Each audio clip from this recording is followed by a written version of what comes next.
Les accords avec basse modifiée, aussi appelés slash chord, c'est ce qu'on va voir en détail dans cette vidéo. Juste avant, cliquez sur le bouton s'abonner pour rejoindre les autres musiciens abonnés à ma chaîne. Vous avez peut-être déjà rencontré des accords écrits avec ce qui ressemble à une barre de fraction. Alors, comme par exemple cet accord-ci. Do, barre de fraction, Mi. Suivant les grilles d'accords, vous les avez peut-être vus soit écrits horizontalement, soit verticalement. Alors, rassurez-vous, cela revient strictement au même. Alors, il est important de savoir lire ces accords, car ils sont quand même assez courants. Je vais vous expliquer ce que c'est, à quoi ils correspondent, et aussi quelques exemples d'applications concrètes. Alors, brisons tout de suite la glace, la note sous la barre, ou après la barre, si vous êtes écrit horizontalement, eh bien, ça indique la note à jouer à la basse. Donc, pour vous, ce sera la main gauche. L'autre indique l'accord à jouer. Donc, vous voyez, finalement, ce ne sera pas un nouvel accord à apprendre, ce sera juste la note de basse à modifier. Alors, cet accord signifie qu'il faut jouer un accord de Do, c'est indiqué par le C, avec une basse Mi, indiquée par le E. D'accord ? Donc, comme je vous ai déjà expliqué dans d'autres vidéos, la note de basse est extrêmement importante, car notre cerveau la distingue des autres, de même que la note la plus aiguë d'ailleurs. Avec cette écriture, je peux donc jouer l'accord de Do à la main droite et un Mi à la main gauche.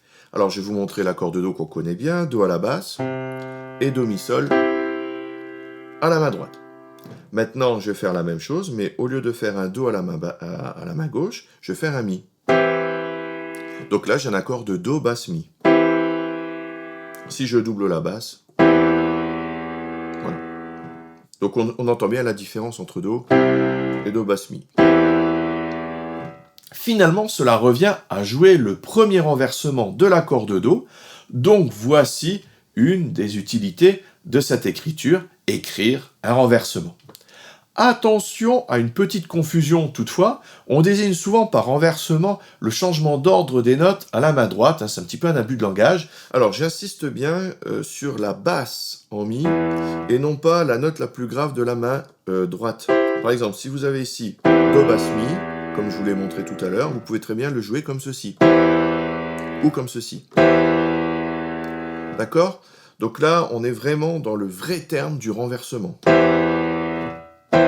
Je parlerai plutôt de changement de position main droite, même si on parle souvent de renversement. Le vrai renversement, c'est quand on a ici la note marquée à la basse. Donc vous pouvez le jouer comme ça. Voilà, donc ça c'est vraiment, tout ça, c'est vraiment un Do basse Mi à chaque fois.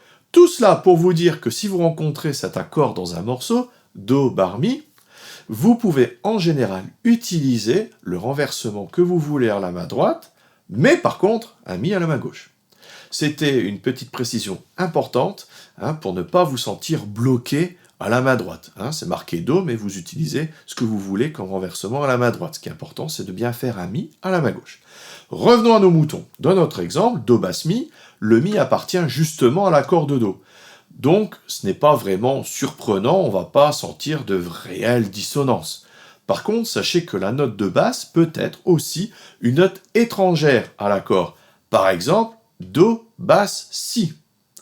Le Si n'appartient pas à l'accord de Do. Et d'ailleurs, ça sonne très bizarrement. Je vais vous montrer l'accord de Do, basse, Si. Donc si j'ai l'accord de Do à la main droite, et à la main gauche, je vais jouer un Si. Donc là, on sent vraiment une tension, d'accord ? Alors qui n'est pas très agréable quand c'est joué comme cela. Pourquoi ? Parce que le Si n'appartient pas à l'accord de Do. Alors, si j'ai un accord de Do 7 majeur, j'ai un Si, et dans ce cas-là, ça peut y faire penser, mais dans l'état brut des choses, ça sonne comme ça. Si vous jouez cet accord tel quel, vous allez ressentir une grosse instabilité, ça sonne de façon très particulière. Mais restez avec nous parce que je vais vous montrer justement une façon de l'utiliser. Et vous allez voir que c'est beaucoup plus naturel que ce qu'on pourrait croire au départ. Prenons un autre exemple. La mineur, basse, sol.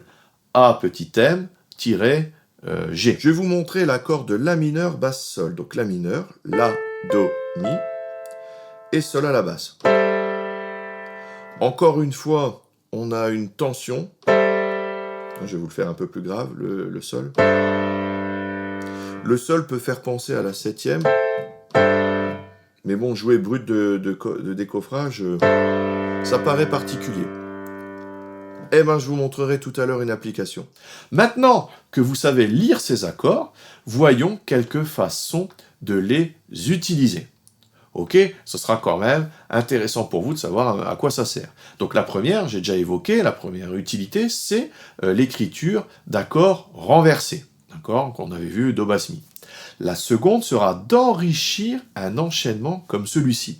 Imaginez, vous avez dans votre morceau do, do, fa, CCF. Vous pouvez très bien changer la basse du deuxième do en jouant le do bas mi. Imaginons qu'on enchaîne do, do, fa. Do, do, fa. Je vous le fais.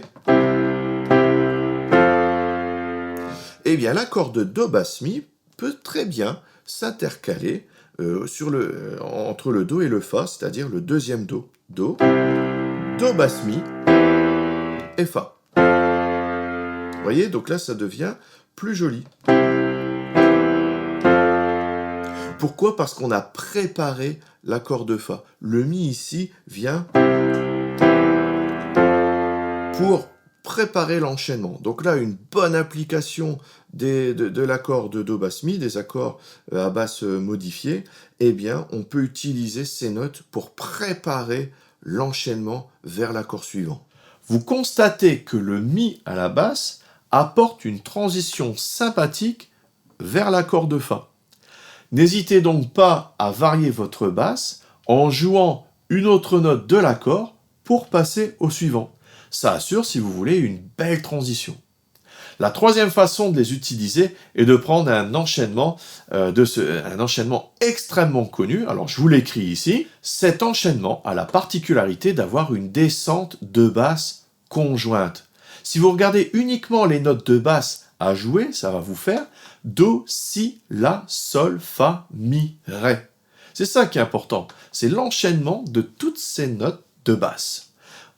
On appelle ça une basse conjointe, c'est-à-dire que les notes se touchent. Je vais donc vous jouer l'enchaînement ci-dessus. On va retrouver dans cette grille les accords qui étaient totalement dissonants tout à l'heure, à savoir do, basse, si.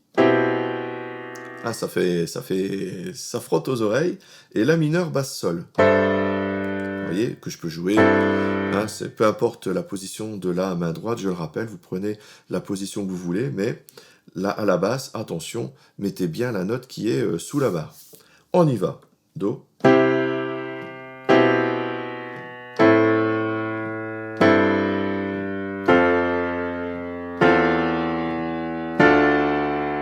Voilà. Alors, jouer comme ça, c'était pas forcément super joli. Je vais vous le faire maintenant en marquant chaque accord 2 fois.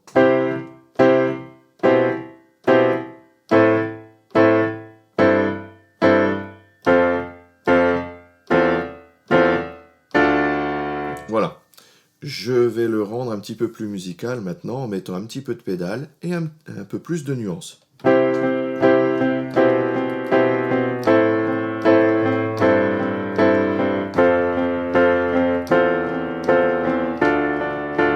Vous voyez, donc ça rappelle quand même certains slows.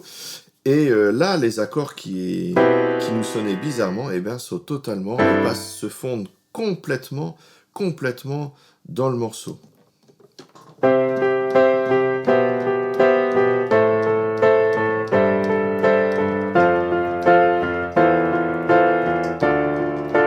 Etc., etc. Donc là, j'ai pris une autre position, et là, ça sonne, mais vraiment naturellement. Et si je les prends indépendamment, encore une fois, do, basse, si, la mineur, basse, sol, voilà, et enchaîner.